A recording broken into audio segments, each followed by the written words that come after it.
Hello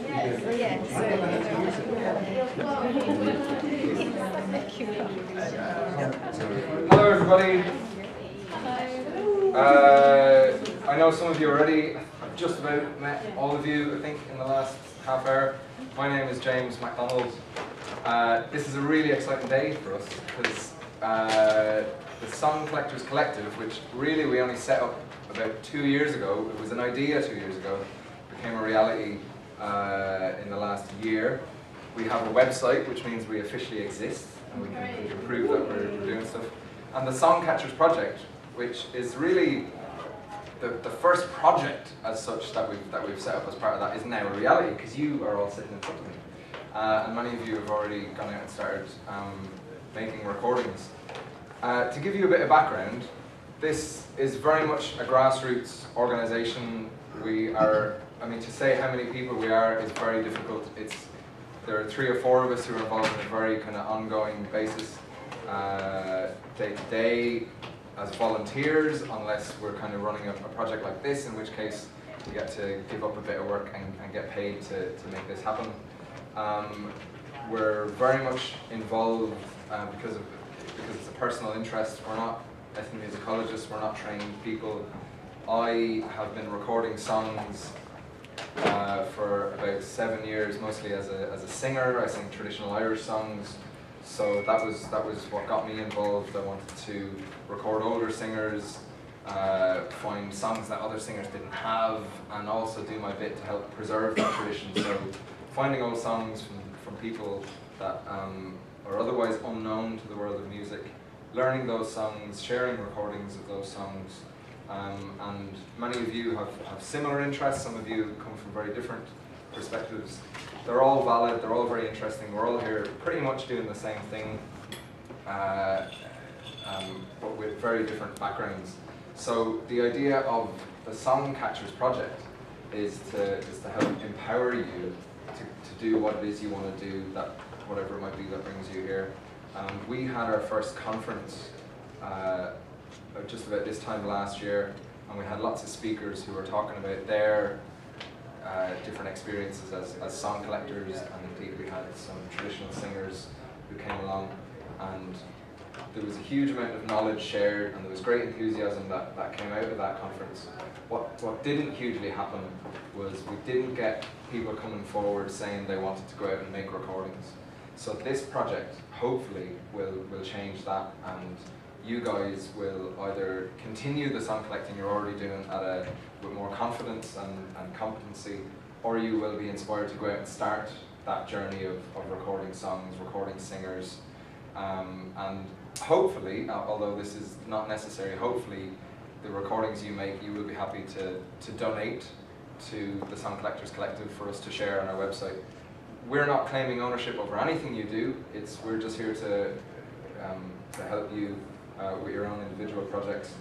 But that is one of the aims we'd like to see out of this project, is to be able to share some of your recordings.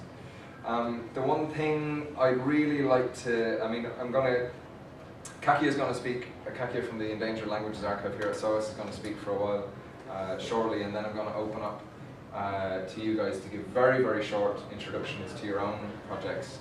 And then after 6 o'clock, Tom Castle, who's the technician here, will give you a workshop on recording techniques.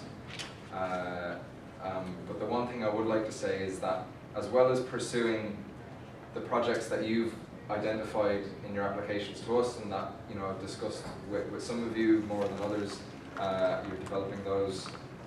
I would really encourage you to just be song collectors for the next 5 weeks, and keep your eyes and ears open, and really pursue avenues and conversations with people that you meet from any kind of background.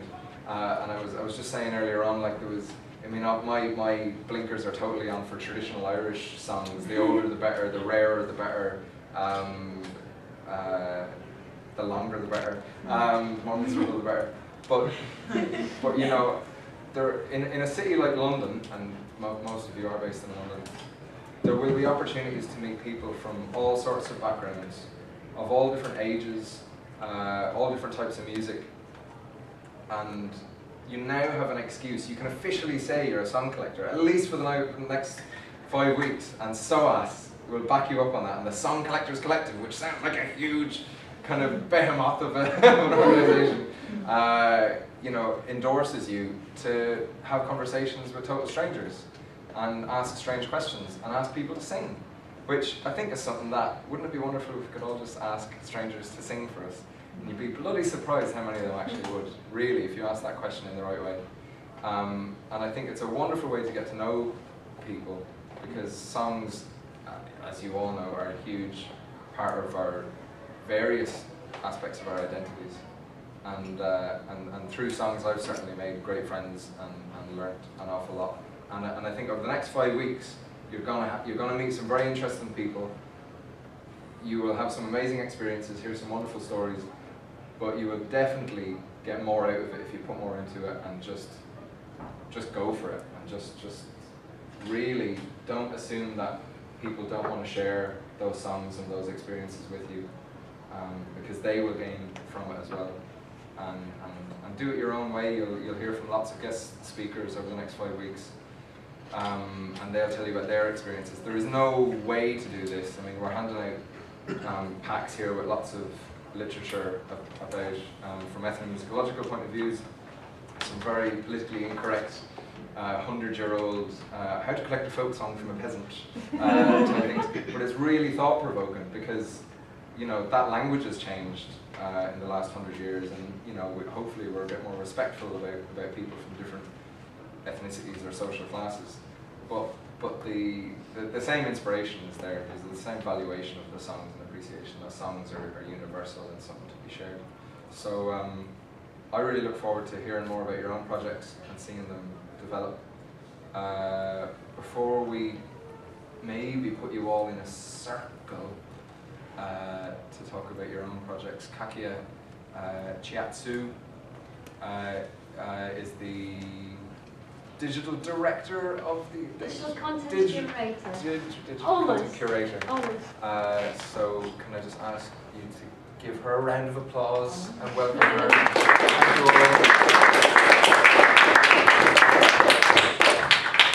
Hello. It's wonderful to see you all here. I'm really excited to have you all, and also the fact you got from your applications a very, very interesting range of different projects and different communities in London. I'm afraid I'm going to start with slightly boring stuff, but fairly important, and that's why we thought we'd let you know in 10 minutes some of them. And then if you have any questions, you get back to me or Josh or James about it. And what I'm going to talk about has to do about managing your data and what I mean by managing your data. Because at the end of the day, what you will all be doing is recording digitally, hopefully. If not, then that's fine. Let's have a look at what that is. But the idea is that you will end up having some data that you need to do something with. So hopefully that should give you, I'm moving that on the PC, right?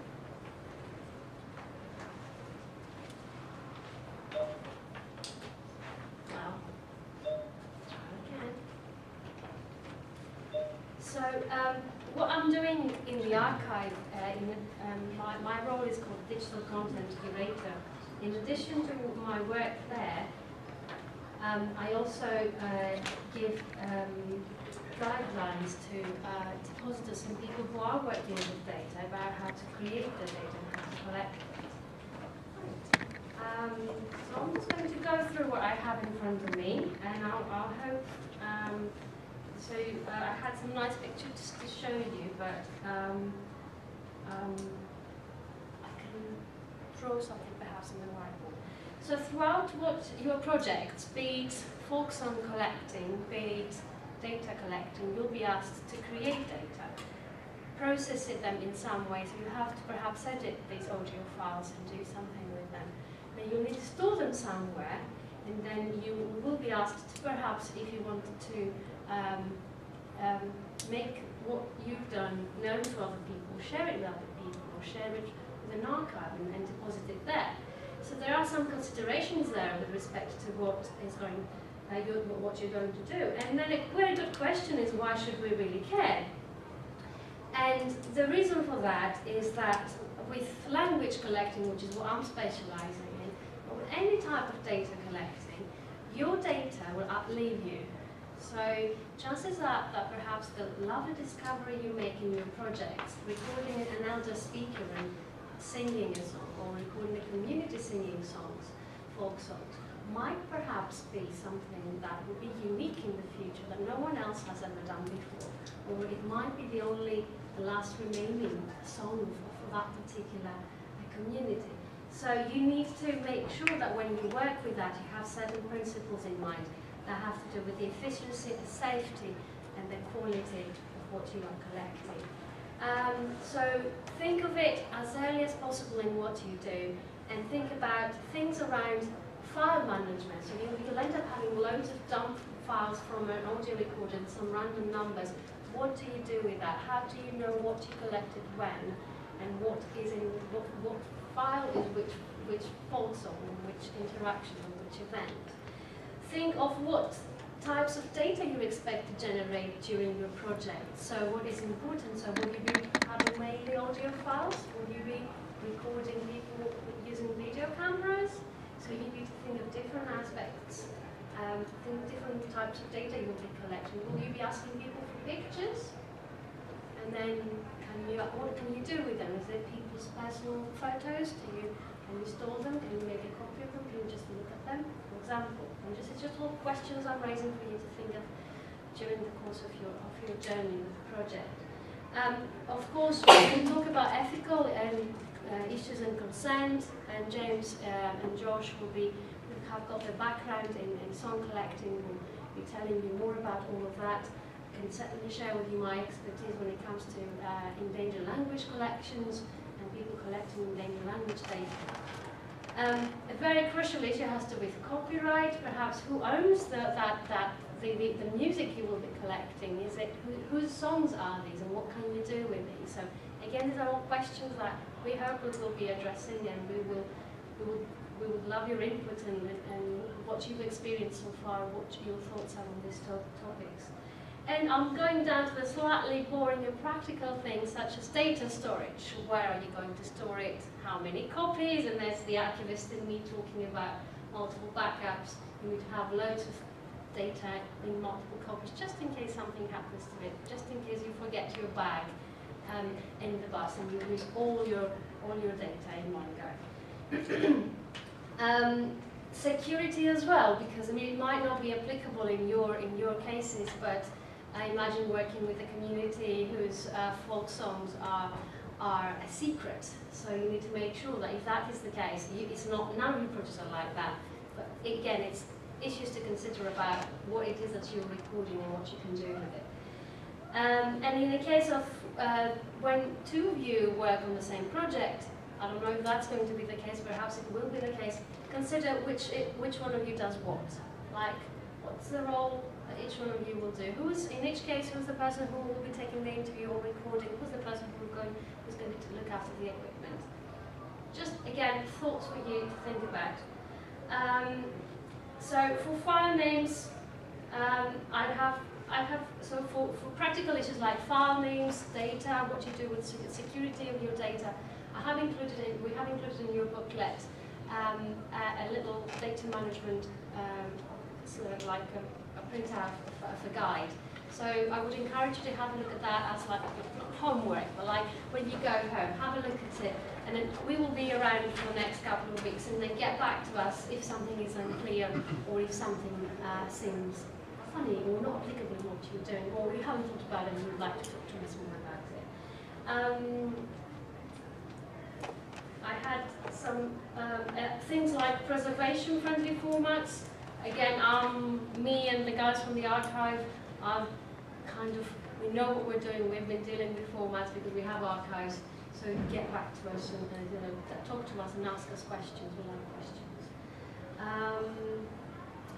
And the last thing I would like you to go away with is when you go out and record your folk songs, or any songs for that matter, the important thing is to think not just on But not just think around the event, the fact that you've collected a song, but also think about what other information you can record that is not song per se, information around speakers that you record, information around the context of the recording. So where are you? What time is it? Who is it the person sitting to the person singing that perhaps helped me in and introduced me to this speaker? So information around the recording is very vital. When you are when you come to your recordings a couple of months after the actual event, and you need to remind yourselves of what's happened. And B, when you're actually going to be looking into archiving them, hopefully with the Song Collectors Collective, we hope. But in any kind of archive or any other institution, people will ask you some contextual information like that. So we have found that that's the best way to collect this information is when you remember them, and that's usually after, right the evening after that event has taken place. You tend to forget a couple of days after, and a couple of months after. It's completely impossible, and we've missed loads of important information. I'll leave you at that. I will make available my slides and my pictures that I had for you to. I'll email it to everyone, and then again. The idea is that we will be here on a continuous basis, so just grab us and ask us questions. Any questions up to now? Had you thought about these things, or are they completely new to you? Yes? Would you prefer that recording the context spoken in the microphone or noted down on a piece of paper? I have no preference at all. For an archive? Some people do it. I mean, the archive wouldn't have a preference, and do correct me if I'm wrong, guys. It's down. I mean, do you mean speaking into the microphone yourself? Yeah. I mean, if that seems appropriate. Yeah. I mean, I wouldn't probably do it in front of the person you're recording, because it might, unless you've been recording with them for quite a while, and that seems normal. But it's a very efficient way of doing it, certainly. It's totally up to you. We have examples in the archive where people do that in the beginning of the recording, because that's a way for them to not lose what the recording is all about. Then what they do is they then transfer it into like a spreadsheet or a text document. But it can certainly be very awkward, so it will depend on the situation you're in. I think James is absolutely right. I think I mean, in my experience, I've not had many relationships that I've developed where people have recorded. It's not, I wouldn't say it's been a hit and run thing, but I've really only recorded a lot of people once, and then maintained either on the phone or whatever, kept in touch with them to make sure they're happy with what we've done with their recordings. But if I was meeting with somebody regularly, even probably the second time, it'd probably be all right to, in their company, say, I'm here with X, we're in their kitchen, and it's such and such a date. Probably the first time that would probably formalize the thing a bit too much. Depends on the person though, and I would usually err on the side of caution and try keep it as natural as possible, and for me to ignore the recording device as much as possible, which would then hopefully allow them to ignore it as much as possible. But but in my work as a filmmaker with somebody who's very used to being interviewed, that wouldn't even cross my mind, because you know that it's not going to unnerve them. They're very used to this bizarre situation that you've created and put them in. Yep. You could also just put it in the whole context, say, so we're here in your kitchen today, and tell me more about this. So you could just somehow make it part of Conversation. Yeah. Say, I really like the kitchen, and just talk a little bit. Things like that. We just say it's a wonderful sunny day, the beginning of March, whatever. Yeah. It's good to see you for the second time or third time. Yeah. Questions? Yes? Okay, so maybe you've got a whole load of recording for an hour. Do you, you want to edit it? Do you say, is it a good idea to say the unedited? Yes. Absolutely. That's a really good question. Absolutely. So you will end up. I didn't hear the question. So the question was, when you have when you wanted to edit an audio file, so you have a 1 hour recording, you would like to edit that. Do you save the original unedited version? And the answer is yes, with capital letters. So you will end up working with 3 formats, basically. One would be your master copy, so your very original raw data, which will be the file as it comes from your camera or from your audio recorder. You always keep that. You always keep that. Secondary would be the one that you will edit, and then the third one will be the one that you will actually, if you are doing analysis, you will be annotating perhaps. So you might end up with 3 versions, but you more probably will have 2, and you definitely need to keep copies of all of them.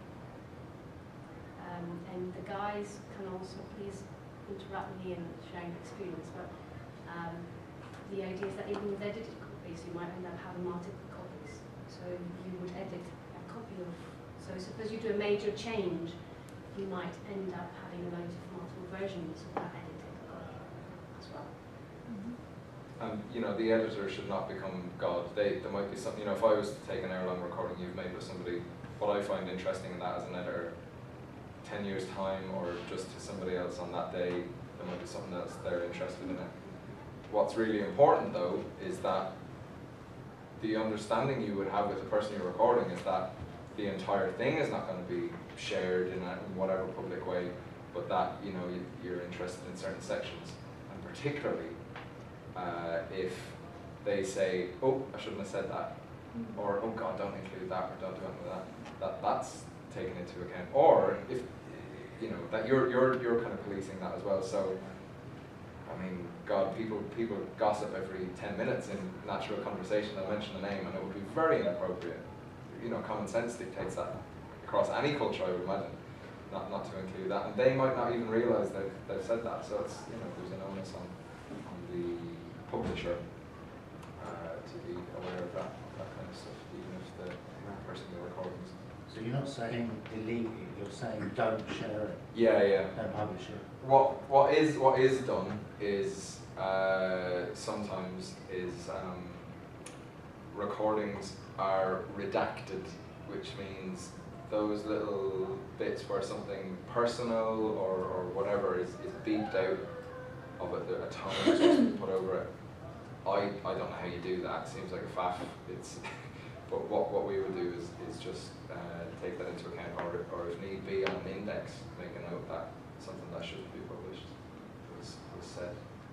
I guess like in 70 years or something, if someone else start recording, like all of that is more just how people interact with each other. Yeah. But not, they won't understand the people and references, so it's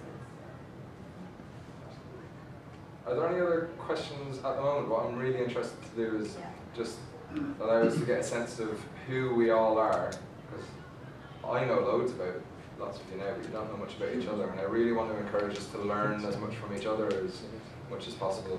So is there anything pertinent just now that people want to ask before I move on? Oh, cool. Can we get in a semicircle, a really messy one? And I won't fit in that space.